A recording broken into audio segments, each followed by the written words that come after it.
ವೀಕ್ಷಕರೇ ನಮಸ್ಕಾರ.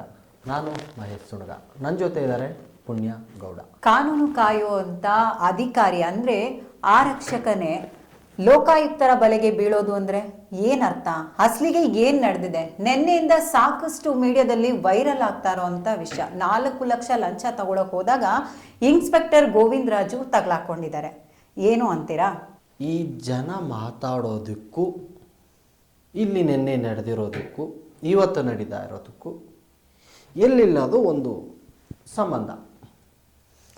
ಹೌದು ಮಹೇಶ್ ಅವರೇ, ನಾನು ಕೇಳೋಣ ಅನ್ಕೊಂಡೆ. ಅಂದ್ರೆ ನಿನ್ನೆಯಿಂದ ಸಾಕಷ್ಟು ವೈರಲ್ ಆಗ್ತಿರೋದಂತಂದ್ರೆ ಈ ಗೋವಿಂದ ರಾಜು ಅವರು ಅಂದ್ರೆ ಇನ್ಸ್ಪೆಕ್ಟರ್ ಗೋವಿಂದ ರಾಜು ಅವರು 4 ಲಕ್ಷ ಲಂಚ ತಗೊಳಕ್ ಹೋದಾಗ ಸಿಗಾಕೊಂಡಿರೋ ಅಂಥದ್ದು. ಅಲ್ಲಿಗೆ ಈ ಒಂದೊಂದರಲ್ಲಿ ಒಂದೊಂದು ಥರ ವಿಷಯಗಳು ಬರ್ತದೆ. ಅಸಲಿಗೆ ಏನಿದು ಫುಲ್ಲು ಸುದ್ದಿ ಏನಿದು? ಹೌದು, ಆ್ಯಕ್ಚುಲಿ ಅದಕ್ಕಿಂತ ಮುಂಚೆ ಮೊದಲು ಒಂದು ಇದು ಈ ಗೋವಿಂದ ರಾಜು ಅನ್ನೋರು ಇದ್ರಲ್ಲ, ಅವ್ರೊಂದು ಸ್ವಲ್ಪ ಹಿನ್ನೆಲೆ ತಿಳ್ಕೊಂಡ್ಬಿಡೋಣ. ಹಾಂ, ಖಂಡಿತ. ಈ ಗೋವಿಂದ ರಾಜು ಅನ್ನೋರು ಮೊದಲು ಹೇಗಿದ್ರು ಅಂದರೆ,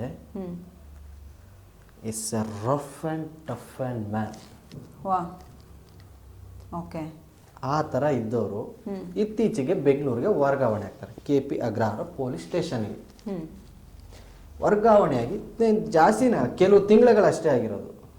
ಬೆಂಗಳೂರಿಗೆ ಬಂದ ತಕ್ಷಣ ಅದೇನಾಯ್ತೋ ಗೊತ್ತಿಲ್ಲ, ಈ ಸುರ್ಜನ್ ಅನ್ನೋರು ಒಂದು ಮೈದಾ ಹಿಟ್ಟು ಕಂಪ್ನಿನ ನಡೆಸ್ತಾ ಇರ್ತಾರೆ. ಅದ್ರ ಜೊತೆ ಏನೋ ಒಂದು ಚೀಟಿ ವ್ಯವಹಾರ, ಏನೋ ಒಂದು ಕಂಪ್ಲೇಂಟ್. ಅದೆಷ್ಟು ನಿಜ, ಅದೆಷ್ಟು ಸುಳ್ಳು, ಅದೆಷ್ಟು ಸತ್ಯ ಅನ್ನೋದು ಈ ತನಿಖೆಯಲ್ಲಿ ಬಯಲಾಗಬೇಕು. ಹೌದು. ಒಂದು ಹೇಳಕ್ಕೆ ಹೋದರೆ, ಸಮಾಜ ಕಾಯುವಂಥ ಪೊಲೀಸ್ ಅವರೇ ಭಕ್ಷಕರಾದರೆ ಹೇಗಿರುತ್ತೆ?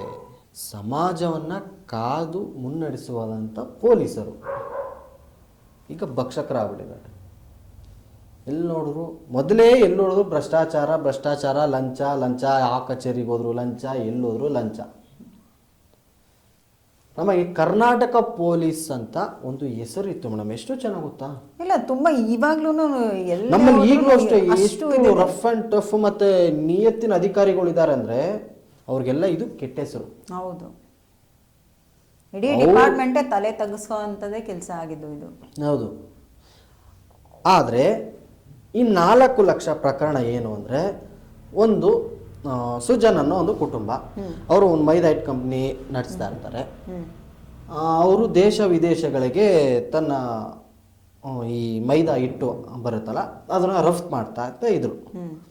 ರಫ್ತು ಮಾಡ್ತಾ ಇವರು ಏನೋ ಒಂದು ಇದರಲ್ಲಿ ಯಾರು ಗೋವಿಂದ ರಾಜು ಅವರು ಹೋಗಿ ಅವ್ರಿಗೆ ಬೆದರಿಕೆ ಹಾಕುವಂಥದ್ದು, ಆಮೇಲೆ ಅವ್ರ ಮೇಲೆ ನಿಮ್ಮ ಮೇಲೆ ಸುಳ್ಳು ಕೇಸ್ ಹಾಕ್ತೀನಿ ಅಂಥದ್ದು ಹೇಳಿ,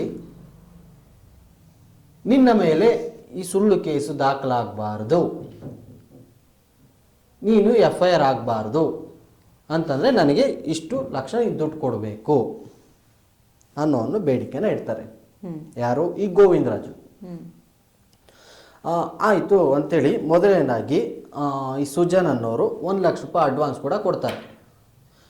ಇನ್ನು ಉಳಿದ 4 ಲಕ್ಷ ಹಣವನ್ನು ಪಡಿಬೇಕಾದ್ರೆ ಅದಕ್ಕಿಂತ ಮುಂಚಿತವಾಗಿ ಈ ಗೋವಿಂದ ರಾಜು ಅವ್ರಿಗೆ ಅವರು ಸುಜನ್ ಮತ್ತು ಮನೆ ಫ್ಯಾಮಿಲಿಯವ್ರಿಗೆ ತುಂಬಾ ಕಾಟವನ್ನು ಕೊಡ್ತಾ ಇದ್ರು ಅನ್ನೋ ಸುಜನ್ ಅವರೇ ಕೂಡ ಒಂದು ವಿಡಿಯೋ ಮಾಡಿ ಹೇಳಿದ್ದಾರೆ. ಇಲ್ಲಿ ನನಗೆ ನಮ್ಮ ಗನ್ ತಂದು ಇಡ್ತಾ ಇದ್ರು, ನನ್ನ ಮೇಲೆ ಬೆದರಿಕೆ ಆಗ್ತಾ ಇದ್ರು, ನಿಮ್ಮ ಮೇಲೆ ಕೇಸ್ ಹಾಕ್ಬಿಡ್ತೀನಿ, ಅರೆಸ್ಟ್ ಮಾಡಿಬಿಡ್ತೀನಿ ಅನ್ನೋದು ಹೇಳ್ತಾ ಇದ್ರು. ಈ ಥರ ಮಾತುಗಳು. ಇದಕ್ಕೆ ಎದರಿದಂಥ ಸೃಜನ್ನು, ಇಲ್ಲ ಸರ್ ನಾನು ಕೊಟ್ಬಿಡ್ತೀನಿ 4 ಲಕ್ಷ ರೂಪಾಯಿ, ನನ್ನ ಮೇಲೆ ಏನು ಮಾಡಬೇಡಿ ಅನ್ನೋ ಒಂದು ವಾದನ ಮುಂದಿಡ್ತಾರೆ. ಆಯಿತು, ಎಲ್ಲಿ ತಂದು ಕೊಡ್ತೀಯಾ? ಇಂಥ ಕಡೆ ತಂದು ಕೊಡು, ನಾನು ಬರ್ತೀನಿ, ನೀನು ಕೊಡು, ನನಗೆ ಕ್ಯಾಶಲ್ಲಿ ಬೇಕು. ಈಗೆಲ್ಲ ಗೂಗಲ್ಲು, ಫೋನ್ಪೇ, ಅಕೌಂಟ್ ಟ್ರಾನ್ಸಾಕ್ಷನ್ ಆಗಿಬಿಟ್ರೆ ಒಂದಲ್ಲ ಒಂದು ದಿನ ನಾನು ED ಆಗಲಿ ಲೋಕಾಯುಕ್ತರು ಎಲ್ಲ ಕಡೆ ಆಗಿ ನಾನು ತಗಲಾಕೋಗ್ಬಿಡ್ತೀನಿ ಅನ್ನೋದು ಯಾರ್ದು? ಗೋವಿಂದ ಅವರ ಮೊದಲನೇ ಒಂದು ಪ್ಲ್ಯಾನ್. ಅಕೌಂಟ್ ಟ್ರಾನ್ಸಾಕ್ಷನ್ ಮಾಡಿಸ್ಕೊಂಡಿಲ್ಲ ಈ ನಮ್ಮ ಗೋವಿಂದ ರಾಜು ಸಾಹೇಬರು. ಒಬ್ಬ ಠಾಣಾ ಮೇಲಧಿಕಾರಿ ಅಂದರೆ ಆ ಠಾಣೆಗೆ ಹಿರಿಯ ಅಧಿಕಾರಿ ಹೆಡ್. ಹೌದು. ಅವ್ರ ಕಡೆ ಹಲವಾರು ಜನ ಬರ್ತಾರೆ. ASI ಬರ್ತಾರೆ, ಕಾನ್ಸ್ಟೇಬಲ್ ಬರ್ತಾರೆ, ಹೆಡ್ ಕಾನ್ಸ್ಟೇಬಲ್ ಬರ್ತಾರೆ. ಅವರಿಗೆ ಮಾದರಿ ಆಗಬೇಕಾದಂಥ ಗೋವಿಂದ ರಾಜು ಇವತ್ತು ಭಕ್ಷಕರಾಗಿ ರೆಡ್ ಹ್ಯಾಂಡ್ ಆಗಿ ಸಿಗಾಕೊಂಡಿದ್ದಾರೆ. ಆದರೆ ಒಂದು ಗೊತ್ತಾಗ್ಲಿಲ್ಲ ಮಹೇಶ್ ಸರ್ ನನಗೆ, ನಿನ್ನೆ ಈ ಲೋಕಾಯುಕ್ತರ ಕೈಗೆ ಸಿಗಾಕೊಂಡಾಗ ಆ ಪೊಲೀಸ್ ಹಾರಾಟ ಏನಿತ್ತು, ಹಾರಾಟ ಆಗ್ಲಿ ಚೀರಾಟ ಆಗ್ಲಿ ಒಂದು ಹೈ ಡ್ರಾಮಾನೇ ಮಾಡ್ಬಿಡ್ತಾರೆ. ಸರ್, ಏಕೆ ಈ ನಿಮ್ಮ ಒಂದು ಡ್ರಾಮಾ ಆಕ್ಟಿಂಗ್ಗೆ ನನ್ನ ನಮಸ್ಕಾರ ಸರ್. ಯಾಕೆಂದ್ರೆ ನೀವು ಅದನ್ನ ವಿಡಿಯೋದಲ್ಲಿ ನೋಡಿರ್ಬೋದು. ಈಗ ಒಬ್ಬ ಒಳ್ಳೆ ಅಧಿಕಾರಿನ ಯಾರೋ ಒಂದಷ್ಟು ಜನ ಹಿಡ್ಕೊಂಡ್ಬಿಟ್ಟಾಗ ಯಾರನ್ನೋ ಕಾಪಾಡೋದಕ್ಕೋಸ್ಕರ ಆ ರೀತಿ ಅನ್ನಿಸ್ಬಿಡ್ತು. ನನ್ಗೇನು ಅನಿಸ್ತು ಗೊತ್ತಾ, ಅವ್ರು ನೋಡಿದಾಗ ಅಲ್ಲಿ ಲೋಕಾಯುಕ್ತರು ಪೊಲೀಸ್ ಇದಾರಲ್ಲ, ಅವ್ರ ಪೊಲೀಸರು ಗೋವಿಂದರಾಜು ಕಳ್ಳ, ಒಬ್ಬ ಕಳ್ಳನ್ನ ಮತ್ತು ರಾಬ್ರಿನ ಅರೆಸ್ಟ್ ಮಾಡ್ಬೇಕಾದ್ರೆ ಹೇಗಿರುತ್ತೆ ಆ ಸಿಚುವೇಶನ್.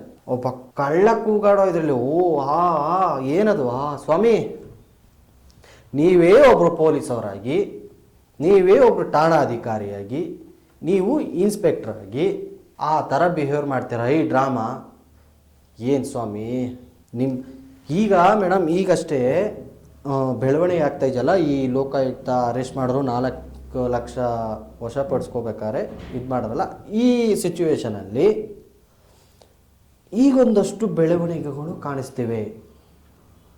ಅಂದರೆ ದೊಡ್ಡವರ ಹೆಸರುಗಳು ಕೇಳಿ ಬರ್ತವೆ. ಇದ್ರಲ್ಲಿ ಅವ್ರ ಪಾತ್ರ ಎಷ್ಟಿದೆಯೋ ಏನಿದೆಯೋ ಗೊತ್ತಿಲ್ಲ, ನಮಗೂ ಗೊತ್ತಿಲ್ಲ. ಕೇಳಿ ಹೆಸರುಗಳನ್ನ ಹೇಳ್ತಾ ಇದೀವಿ ಅಷ್ಟೇ. ಅಂದ್ರೆ ಸೃಜನ್ ಅವರು ದೂರುದಾರ, ಕಂಪ್ಲೇಂಟ್ ಕೊಟ್ಟ ದೂರುದಾರ ಲೋಕಾಯುಕ್ತಗೆ ಏನ್ ಹೇಳಿದ್ದಾರೆ ಅಂದ್ರೆ, ಇದರಲ್ಲಿ ACP ಚಂದನ್ ಅವರ ಪಾತ್ರ ಇದೆ. ACP ಚಂದನ್ ಅವರು ಮತ್ತೆ ಗೋವಿಂದರಾಜು ಅವರು ನನ್ನ ಒಂದು ಸಲ ಮೀಟ್ ಮಾಡಿದ್ರು.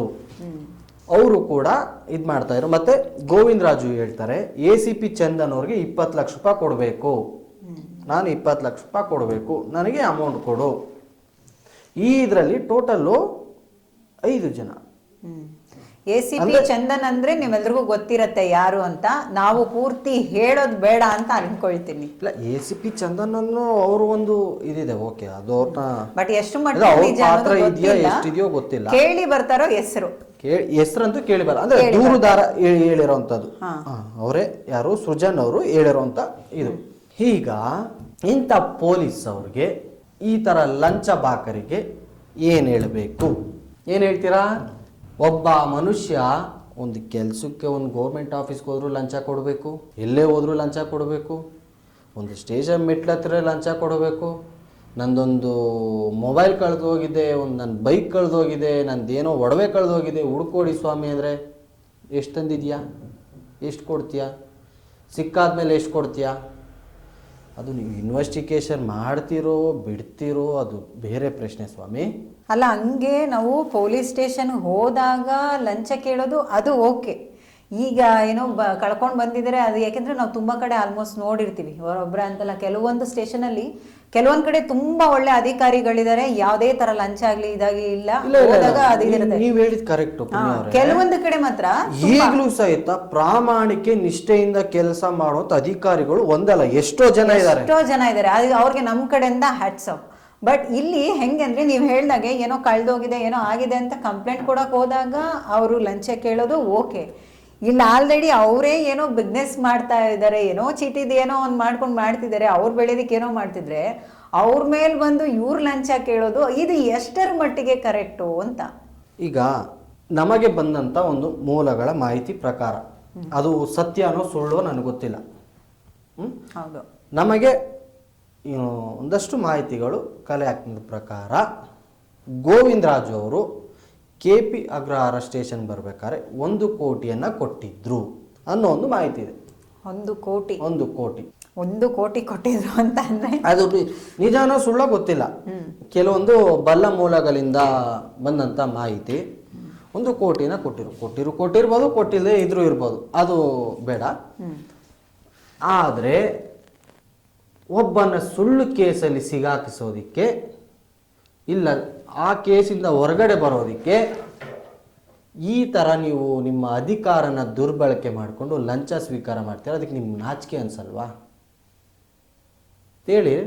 ಇಡೀ ಪೊಲೀಸ್ ಇಲಾಖೆಗೆ ಒಂದು ಕೆಟ್ಟ ಹೆಸರು, ಕಪ್ಪು ಚುಕ್ಕಿಯನ್ನ ತಂದ್ಬಿಟ್ರಿ ನೀವು. ನಾಚಿಕೆ ಅನ್ಸಿದ್ರೆ ಅವ್ರು ಯಾಕಷ್ಟು ರಾಜಾರೋಷವಾಗಿ ಕೇಳ್ತಿದ್ರು. ಇವಾಗ ಇನ್ನೊಂದು ಆಗಲೇ ಎಷ್ಟು ಚೆನ್ನಾಗಿ ಕೇಳ್ತಾ ಇರೋದೇ ಲಂಚ, ಅದರಲ್ಲಿ ಬೇರೆ ವಾರ್ನಿಂಗ್ ಬೇರೆ. ನಾವು ನೋಡಿಲ್ಲ ಸರ್ ನೆನ್ನೆ ವಿಡಿಯೋಗಳು, ಅದರಲ್ಲಿ ವಾರ್ನಿಂಗ್ ಬೇರೆ ಅವ್ರ ಇನ್ನೊಬ್ರಿಗೆ. ಆ ಫೋನ್ ಕಾಲ್ ಇದೆಯಲ್ಲ, ಆ ಫೋನ್ ಕಾಲಲ್ಲಿ ಫೋನ್ ಮಾಡ್ತಾರೆ ಒಬ್ರು ದೂರದಾರರು, ಏನೋ ನಿನ್ಗೆ ಅಷ್ಟು ಅರ್ಜೆಂಟಾ, ಹೋಗ್ಬೇಕಾ, ಸಾಹೇಬ್ರ ಜೊತೆ ಇದ್ದೀನಿ ಬರ್ತೀನಿರೋ, ಈ ಥರ ಮಾತು. ಒಬ್ಬ ಹೈಯರ್ ಆಫೀಸರು, ಠಾಣೆಯ ಅಧಿಕಾರಿ, ಒಬ್ಬ ಇನ್ಸ್ಪೆಕ್ಟರು ಅವರೇ ಈ ಥರ ಅಂದ್ಬಿಟ್ರೆ ಭಯ ಬರಲ್ವ ಯಾರಿಗಾರು? ನಾಳೆ ದಿನ ನಮ್ದು ಯಾವ್ದಾರ ಕೇಸಲ್ಲಿ ಫಿಟ್ ಮಾಡಿಬಿಡ್ತಾರಪ್ಪ, ಯಾಕೆ ಬೇಕು? ಈಗ ಆಲ್ರೆಡಿ ತುಂಬಾ ಜನಕ್ಕೆ ಸ್ಟೇಷನ್ಗೆ ಹೋದ್ರೆ ನಮಗೆ ನ್ಯಾಯ ಸಿಗುತ್ತೆ ಅನ್ನೋದು ನಂಬಿಕೆನೇ ಇಲ್ಲ. ನಂಬಿಕೆ ಹೊಂಟೋಗ್ಬಿಟ್ಟಿದೆ, ಇಂಥ ಇವರಿಂದ ನಮ್ಮ ನಂಬಿಕೆ ಹೋಗ್ಬಿಟ್ಟಿದೆ. ಈಗಿಂದ ಒಂದು ಬಂತಲ್ಲ ಒಬ್ರು ರಾಸಲೀಲೆ ಪ್ರಕರಣ, ಹೌದೌದು, ಅದು ಇವ್ರಿಗಿಂತ ಹೈಯರ್ ಅಧಿಕಾರಿ. ಅದನ್ನೇ ಹೇಳ್ತಿರೋದು. ಇವೆಲ್ಲ ನೋಡ್ತಾ ಇದ್ರೆ ಪೊಲೀಸ್ ಇಲಾಖೆ ಮೇಲೆ ನಂಬಿಕೆ ಬರುತ್ತಾ? ಚಾನ್ಸೇ ಇಲ್ಲ. ಈಗ ಎಷ್ಟೋ ಜನ ನಾವೇ ಹೇಳ್ತೀವಿ, ಏನೋ ಒಂದು ಸಮಸ್ಯೆ ಆದಾಗ ನೋಡಿ ಹಿಂಗಾಗಿದೆ, ಹೋಗಿ ಅಯ್ಯೋ ಪೊಲೀಸ್ ಸ್ಟೇಷನ್ಗೆ ಹೋಗಿ ಒಂದು ಕಂಪ್ಲೇಂಟ್ ಕೊಡಿ ಅಂತಂದ್ರೆ, ಅಯ್ಯೋ ಪೊಲೀಸ್ ಸ್ಟೇಷನ್ಗೆ ಹೋದ್ರು ಒಂದೇ, ಹೋಗದೇ ಇದ್ರು ಒಂದೇ, ಅಲ್ಲಿ ಹೋದ್ರೆ ಏನಮ್ಮ ನ್ಯಾಯ ಸಿಗುತ್ತೆ?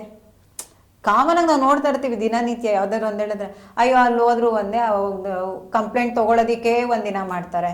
ನಾವ್ ಆಮೇಲೆ ಹೋಗಿ ಭಿಕ್ಷುಕರಿಗಿನೇ ಹೆಚ್ಚಾಗಿ ನಿಂತ್ಕೋಬೇಕು. ಆಮೇಲೆ ನಿಂತ್ಕೊಂಡ್ರು ನಮ್ ಕಂಪ್ಲೇಂಟ್ 2-3 ದಿನಕ್ಕೆ ಇದ್ ಮಾಡ್ತಾರೆ. ನಿಂತ್ಕೊಂಡ್ರೆ ಕೆಲವೊಂದು ಮಾತುಗಳು ಬರ್ತವೆ, ಆ ಮಾತುಗಳನ್ನ ಕೇಳಕ್ಕಾಗಲ್ಲ ಅವ್ರ ಹತ್ರ. ಆಕ್ಚುಲಿ ನಾವು ಇಲ್ಲಿ ಹೇಳಕ್ಕೂ ಆಗಲ್ಲ. ಮೊನ್ನೆ ಒಂದು ಇದ್ರಲ್ಲಿ ನೋಡಿದೆ ನಾನು, ಆಕ್ಚುಲಿ ಒಂದು ಹೆಂಗ್ಸು ಕಂಪ್ಲೇಂಟ್ ಕೊಡಕ್ ಹೋಗಿರ್ತಾಳೆ, ಹಿಂಗೆ ಮಾತಾಡ್ತಾರೆ ಅಂದ್ರೆ ಇವರೆಲ್ಲ ನಿಜವಾಗ್ಲೂ ಪೊಲೀಸೇನಾ ಅಂತ ಅನ್ಸ್ಬಿಡುತ್ತೆ. ಸುಮ್ಮನೆ ಆಗಲ್ಲ ಅಂದ್ಮೇಲೆ ಏನಂಗ್ ಮಾಡ್ತೀರಾ? ಅಸಹ್ಯ. ಪೊಲೀಸ್ ಅಂದ್ರೆ ಅಸಹ್ಯ ಹುಟ್ಟಿಸೋ ಲೆವೆಲ್ಗೆ ಮಾಡ್ತಾರೆ.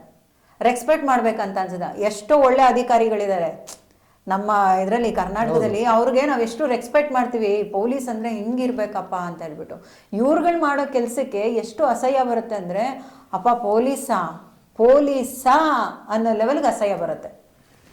ಎಸ್ ವೀಕ್ಷಕರೇ, ಇದು ನಿನ್ನೆ ನಡೆದಂಥ ಒಂದು ಪ್ರಕರಣ. KP ಅಗ್ರಹಾರದ ಪೊಲೀಸ್ ಠಾಣೆ ಇನ್ಸ್ಪೆಕ್ಟರ್ ಗೋವಿಂದ ರಾಜು ಅವರು 4 ಲಕ್ಷ ತಗೋಬೇಕಾದ್ರೆ ರೆಡ್ ಹ್ಯಾಂಡ್ ಆಗಿ ಲೋಕಾಯುಕ್ತ ಬಲೆಗೆ ಬಿದ್ದರು.